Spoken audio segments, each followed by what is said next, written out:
Pourquoi la contraception hormonale masculine et en France? Eh bien, c'est une histoire un petit peu personnelle, et puis c'est pas une histoire tellement scientifique à l'origine, c'est une histoire médicale et sociale.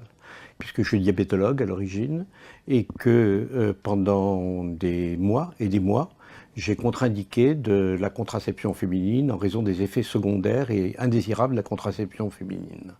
C'était celles qui sont connues, hypertension artérielle, infection utérine sous stérilet, etc.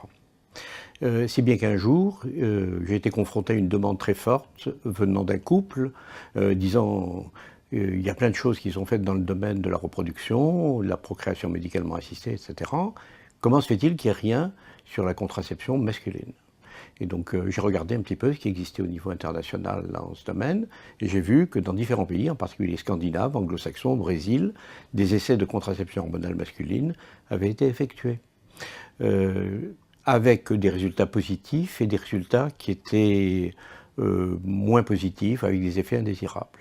Donc à partir de cela, bénéficiant de mon expérience d'endocrinologue et de l'école française d'endocrinologie, en particulier d'un endocrinologue qui s'appelle Mauvais-Jarvis, qui avait mis au point des techniques de transfert d'hormones à travers la peau, j'ai mis au point un traitement qui devait répondre à la demande de ce couple.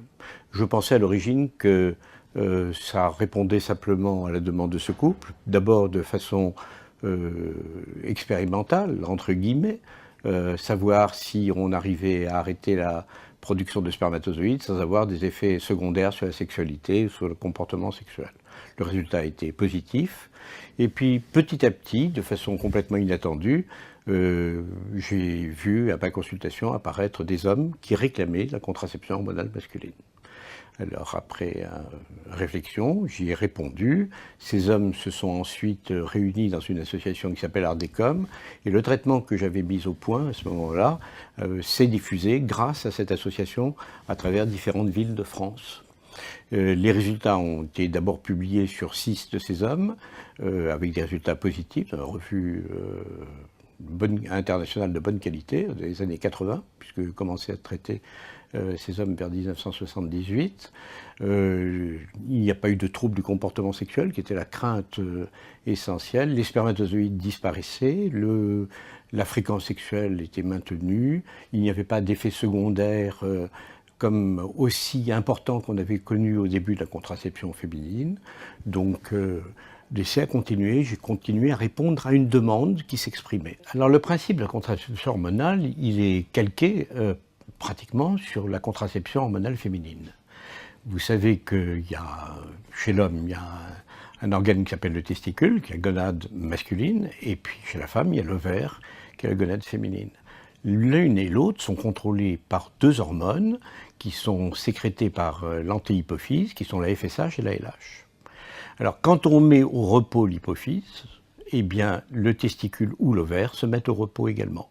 Quand il s'agit de l'ovaire, les ovulations ne se produisent plus. Quand il s'agit du testicule, les spermatozoïdes ne sont plus fabriqués. Mais alors que l'ovulation, c'est un phénomène rapide, instantané, la fabrication des spermatozoïdes se fait sur plusieurs jours, 75 jours chez l'homme. Et donc, de ce fait, il y a une différence déjà qui apparaît entre la contraception féminine et la contraception masculine. La contraception hormonale féminine, elle est immédiate, elle empêche les ovulations. En revanche, la contraception masculine, l'une de ses caractéristiques, c'est qu'elle se fait plus lentement et que l'arrêt de la spermatogénèse ne se fait pas instantanément et qu'on voit disparaître les spermatozoïdes au bout de, ça dépend des cas, entre 1 et 3 mois après le début du traitement. Donc il s'agit de leurrer en quelque sorte l'hypophyse en lui donnant des hormones dont l'hypophyse croit qu'elle vient du testicule ou de l'ovaire. C'est ce qui se passe dans la contraception féminine avec le mélange éthényl-progestatif, et que chez l'homme, éthényl-estradiol-progestatif, tandis que chez l'homme, on a le même effet en utilisant la testostérone ou un progestatif associé à la testostérone. Les effets indésirables. Il y a une petite proportion d'hommes dans les essais de l'OMS qui ont eu des effets qu'on considérait comme indésirables. C'est-à-dire que ce n'est pas tous les hommes qui prenaient le traitement qui avaient des effets indésirables. Donc il y a une fraction de ces hommes qui ont eu un certain nombre d'inconvénients, qui ont ou été traités ou ont obligé à arrêter le traitement. Alors les inconvénients par rapport à ce que j'ai connu de la contraception féminine me paraissent mineurs. C'était soit de l'acné, soit la peau qui devenait un peu plus grasse, soit des petites modifications au niveau sanguin, qui en général n'ont pas entraîné un arrêt du traitement. Le seul inconvénient, entre guillemets, qui a obligé quelques équipes à arrêter le traitement, c'est le développement de phénomènes d'hypersexualité, c'est-à-dire que le désir sexuel devenait trop important chez certains hommes.